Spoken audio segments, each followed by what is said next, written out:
Yo, magandang araw mga kap, kamusta kayong lahat? Para sa unang client natin sa video na to, ang gawa natin ay full head classic cornrows. Ang client natin ay nagmula pa ng Cabuyao, Laguna. Nung umpisa akala ko hindi tutuloy tong si client kasi usapan namin nung araw na to ay 5 PM mag-update siya sa akin kung biyahe na siya o hindi.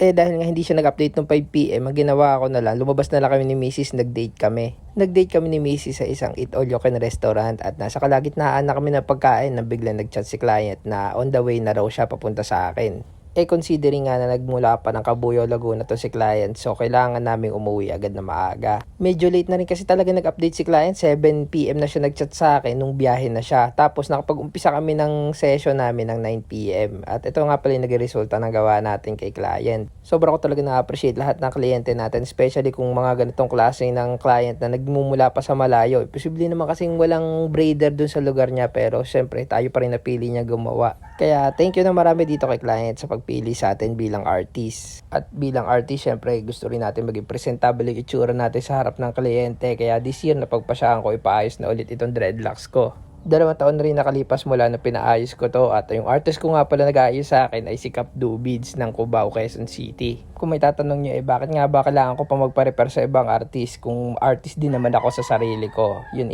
parang pakita ko rin yung support ako sa mga kapwa ko dreadlock artist. At saka medyo matagal to, sarili ko lang yung gagawa. Partitioning pa lang nito mahirap na, 70 pieces kasi itong dreadlocks ko. 2 nga pala sila nag-ayos sa akin. Bali ang kasama ni Cap Dubids ay si Cap Jim Lloyd ng Local Dreadlocks. Marami naman mga galing na artist dito sa atin, pero kaya ko lang napili si Cap Dubids dahil siya na nga yung nauna nag-ayos ng dreadlocks ko. Tsaka hindi na ako mahihirapan i-explain sa kanya yung papunta dito kasi taga dito rin siya sa atin dati sa Batangas. Ako naman walang naging mentor pagdating sa dreadlocks, bali sariling sikap lang din ako, sariling aral. Pero itong si Cap Dubids kasi siya yung tipo ng taong hindi ka mahihiyang magtanong kapag may bagay kang gustong malaman about sa dreads. Pag may mga tao or barbershop na nagchat-chat sa page about dreadlocks, gusto magpa-seminar sa akin, lagi kong tinuturo to si Cap Dubids kasi para sa akin hindi pa naman ako qualified or hindi pa naman ako ganun level. So ayun lang na mabahagi ko lang sa inyo yung mga konting kaganapan sa buhay natin bilang artist na kahit ako ay nagpapaayos din ako ng dreadlocks kung kinakailangan.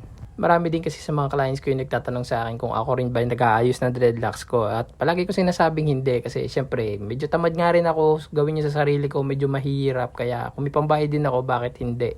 Parang bilang suporta na rin sa mga kapwa ko dreadlock artist at since nasa isang community lang naman kami ng mga to, magkakakilala naman talaga kami. Ako naman hindi masyadong lumalabas ng Batangas, so hindi ako masyado nakakapasyal sa kanila sa ganitong paraan. Kumbaga nakaka-connect din tayo sa kanila. Sa mga interested clients dyan within Batangas, open po ang shop ko sa Lipa City. Open din ako for home service kahit saan. Gumagawa po tayo ng dreadlocks, afro curl, braids and cornrows. Meron po tayong Facebook, YouTube and TikTok, The Dreadlocks Factory.